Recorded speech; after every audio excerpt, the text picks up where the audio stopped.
Hello दोस्तों, कैसे हैं आप लोग। आज मैं फिर आपके सामने अपने एक नए वीडियो के साथ। दोस्तों, जैसे कि आपको पता है आज देवशयनी एकादशी है।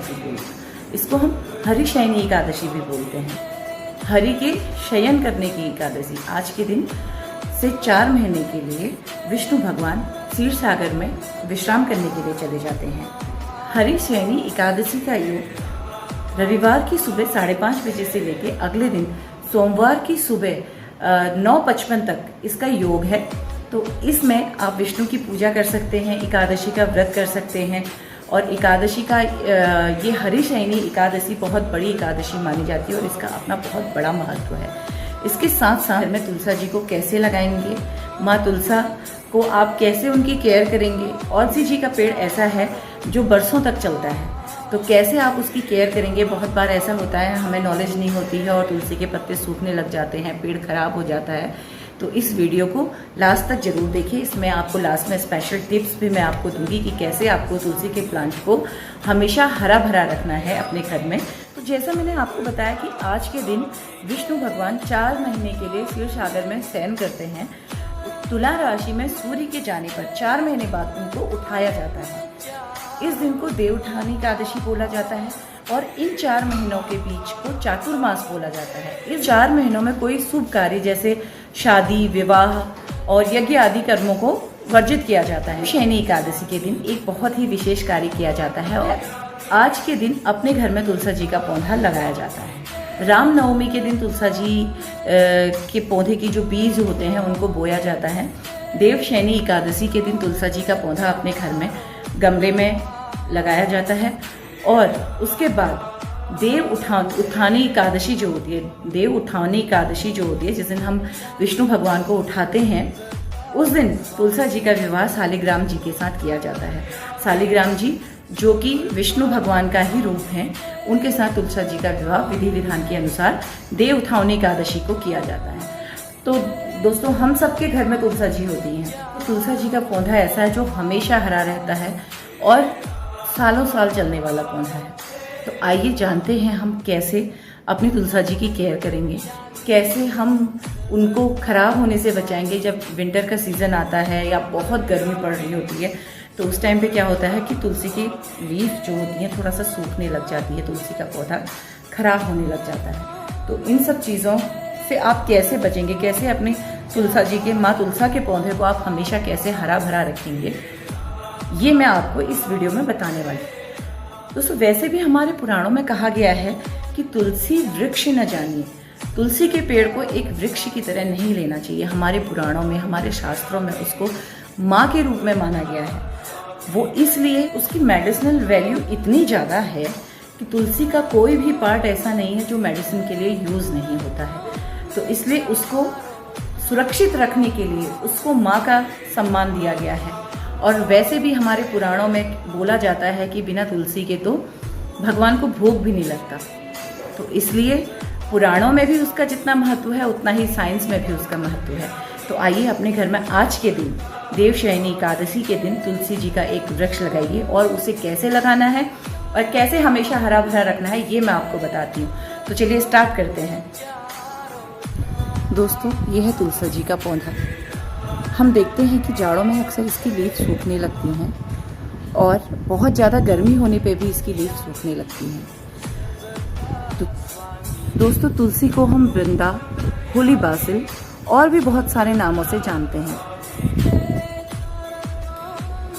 आइए सबसे पहले हम इसके टेम्परेचर की बात कर लेते हैं। तुलसी का जो पौधा होता है वो ट्रॉपिकल प्लांट है जो कि हाई टेम्परेचर में रहता है। 30, 32, 35 तक का टेम्परेचर ये आराम से ले लेता है। और जाड़ों में जब 17-18 टेम्परेचर हो जाता है तो उस टाइम पे थोड़ा सा इसको दिक्कत हो जाती है। और समर्स में भी 35 से ऊपर जब टेम्परेचर जाता है तो तभी इसको प्रॉब्लम होती है। अदरवाइज ये प्लांट बिल्कुल सही रहता है और बहुत बढ़िया से ये समर में सरवाइव करता है। तो आप इस बात का ध्यान रख लें कि जब बहुत ज़्यादा ठंड हो रही हो या बहुत ज़्यादा गर्मी हो रही हो उस टाइम पे आप इस प्लांट को थोड़ा सा कवर करके रख दें और इसमें आप वाटरिंग का उस टाइम पे विशेष ध्यान रखिए। तुलसी का पौधा लगाने से पहले आप इसके पॉट साइज़ का विशेष ध्यान रखिएगा क्योंकि तुलसी का पौधा बहुत जल्दी ग्रो करता है, इसमें बहुत सारी जड़ें बहुत जल्दी जल्दी निकलती हैं, जिसकी वजह से अगर आप इसमें छोटा पॉट लेंगे तो आपका तुलसी का पौधा बहुत अच्छे से ग्रो निकल पाएगा। तो इसमें आपको 12 इंच का पॉट लेना पड़ेगा। जो पॉट साइज़ होगा वो आप इसमें 12 इंच का लीजिएगा, जिससे कि आपकी तुलसी के पौधे को उसकी जड़ों को फैलने के लिए अच्छे से जगह मिल जाए और आपका तुलसी का पौधा बहुत अच्छे से ग्रो करेगा। दूसरी बात आती है दोस्तों इसमें वाटरिंग की। देखिए तुलसी का पौधा जो होता है, जैसे मैंने आपको बताया कि एक ट्रॉपिकल प्लांट है, तो इसको बहुत ज़्यादा पानी की ज़रूरत नहीं होती है। तो अगर आप अपनी श्रद्धा से इसमें रोज़ पानी डालते हैं, रोज़ सुबह उठ के आप तुलसी जी को जल चढ़ाते हैं, तो उसको एक लिमिट में चढ़ाया कीजिए। बहुत ज़्यादा पानी इसमें मत दीजिएगा, क्योंकि तुलसी के पेड़ पे नमी होनी चाहिए, कीचड़ नहीं होना चाहिए। नमी रहेगी तो ये पेड़ बहुत अच्छे से ग्रो करेगा। अगर इसमें बहुत ज़्यादा पानी हो जाएगा तो तुलसी का पेड़ खत्म होने लगेगा। और बीच बीच में ये भी ध्यान रखा कीजिए कि आपकी तुलसी के पौधे की जो सॉइल है वो कहीं हार्ड तो नहीं हो रही है। अगर वो हार्ड हो रही है तो आप बीच बीच में उसको लूज कर दीजिए किसी भी चीज़ से। आपके पास खुरपी है या कुछ भी है, उससे आप उसकी मिट्टी को ढीला करते रहिए, जिसकी वजह से आपका पौधा बहुत अच्छे से ग्रो करे। एक मोस्ट इम्पोर्टेंट चीज़ मैं आपको बताने वाली हूँ। अगर आप चाहते हैं कि आपकी तुलसी का पौधा बहुत ज़्यादा ग्रो करे, बहुत अच्छे से ग्रो करे, तो इसके लिए एक बहुत ज़रूरी टिप्स ये है कि आपको इसकी प्रोनिंग करनी पड़ेगी। जैसे एक माँ अपने बच्चे को पालने के लिए अपनी पूरी क्षमता लगा देती है, उसको हर तरीके का पोषण देती है, पूरी तरीके से बच्चे पे समर्पित हो जाती है, उसी तरीके से तुलसी जी के पौधे में भी जब मंजरी आने लगती है तो वो अपना पूरा न्यूट्रिएंट जो होता है वो मंजरी में देने लग जाती है। तो पूरे पौधे का जो न्यूट्रिशन होता है वो मंजरी में जाने लग जाता है, जिसकी वजह से पौधा सूखने लगता है। तो आपको क्या करना है, जब इसमें फूल आए या इसमें जब मंजरी आए तो धीरे धीरे धीरे आपको वो फूल और मंजरियों को तोड़ते रहना है, जिसकी वजह से पौधा अच्छे से ग्रो कर पाएगा।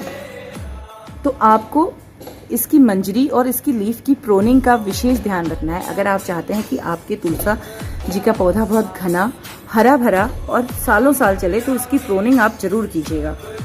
घबराइएगा मत, प्रोनिंग करने में कोई प्रॉब्लम नहीं होती, उसमें और बहुत सारी लीव्स आ जाती हैं। ये सब बातें तो इसकी केयर की हो गई। अब उसके बाद कैसे आपको इसको घना बनाना है। अब उससे पहले जो सबसे पहला स्टेप था वो ये है कि आप इसकी मिट्टी कैसे तैयार करेंगे। तुलसी को लगाने के लिए, तुलसी के प्लांट को लगाने के लिए आप इसकी मिट्टी कैसे तैयार करेंगे। आप कोई भी नॉर्मल गार्डन सॉइल इसके लिए ले सकते हैं, इसके लिए कुछ स्पेशल सॉइल लेने की जरूरत नहीं है। दूसरी बात, तुलसी में कोई भी बहुत ज़्यादा कंपोस्ट की ज़रूरत नहीं होती है। आप इसमें सिंपल काऊ डंग कंपोस्ट ले सकते हैं, या फिर आप इसमें फर्टिलाइज़र अगर आप इसको देना ही चाह रहे हैं तो एक तो काऊ डंग कंपोस्ट मैंने आपको बताया, दूसरा इसमें सरसों की खली, इन दो ही चीज़ों का फर्टिलाइज़र दें। इसके अलावा इसमें कोई फर्टिलाइज़र मत दीजिएगा, काऊ डंग कंपोस्ट और सरसों की खली। अगर आप इसमें काऊ डंग कंपोस्ट डाल रहे हैं तो इस बात का ध्यान रखिएगा कि आप काऊ डंग कंपोस्ट जो है उसको अच्छे से डीकम्पोज कर लें, उसी के बाद इसमें यूज़ करें, अदरवाइज इसमें कीड़े हो सकते हैं। तुलसी प्लांट जो है वो हाईली मेडिसिनल प्लांट है और कीड़े लगने के चांसेस बहुत कम होते हैं। बहुत सारी दवाओं में ये यूज़ किया जाता है, एंटी कैंसरस होता है, कैंसर के लिए भी बहुत अच्छा होता है, और भी बहुत सारी चीज़ें हैं, शुगर है, मोटापा है, बहुत सारी चीज़ों में इसको यूज़ किया जाता है। तो इसकी मंजरी, इसके पत्ते, इसकी स्टेम, एवरीथिंग इसकी यूज़ होती है दवाओं में। तो इसलिए इसमें कीड़े लगने के बहुत कम चांसेस होते हैं। इसमें कीड़ा लग रहा है तो इसका मतलब ये है कि आपके तुलसी के प्लांट की इम्यूनिटी आपने ओवर वाटरिंग करके या फिर उसमें पानी ही नहीं देके, सिर्फ दो कंडीशन हो सकती है, या तो आपने उसमें ओवर वाटरिंग कर दी है या आपने उसको बहुत दिन से पानी ही नहीं दिया है। तो इन सिर्फ दो कंडीशन में ही आपकी तुलसी का पौधा खराब होगा, उसकी इम्यूनिटी खत्म हो जाएगी। तो प्लीज़ इसमें वाटरिंग का स्पेशल ध्यान रखना। और अगर ऐसा कभी होता है कि आपकी तुलसी में कीड़े लग रहे हैं, इस कंडीशन में आपको इसमें कोई भी और केमिकल यूज़ करने की ज़रूरत नहीं है। इसमें आप सिर्फ नीम ऑयल का स्प्रे बनाकर, इसमें आप सिर्फ नीम ऑयल यूज़ करेंगे, उसका स्प्रे बनाकर आप इसमें स्प्रे करेंगे, जिसकी वजह से तुलसी के पौधे में जितने भी कीड़े हैं वो मर जाएंगे और आपकी तुलसी का पौधा फिर से हरा भरा और घना हो जाएगा। तुलसी के पौधे के बारे में लोग कहते हैं कि मिथ है। हो सकता है बहुत से लोगों के लिए ये मिथ भी हो, मगर मैं इस बात को मिथ नहीं मानती हूँ। तो हमारी पुराण में जब हम तुलसी को अपनी माँ मान रहे हैं, उसको हमने देवी का स्थान दे रखा है, तो अगर हमारे पुराणों में कोई बात कही गई है तो मैं उस चीज़ को मिथ नहीं मानती हूँ। तो उसमें ये बोला गया है कि संडे के दिन यानी रविवार के दिन दूब और तुलसी ये दो चीज़ें ऐसी होती हैं जिनको छूना नहीं चाहिए और तोड़ना नहीं चाहिए।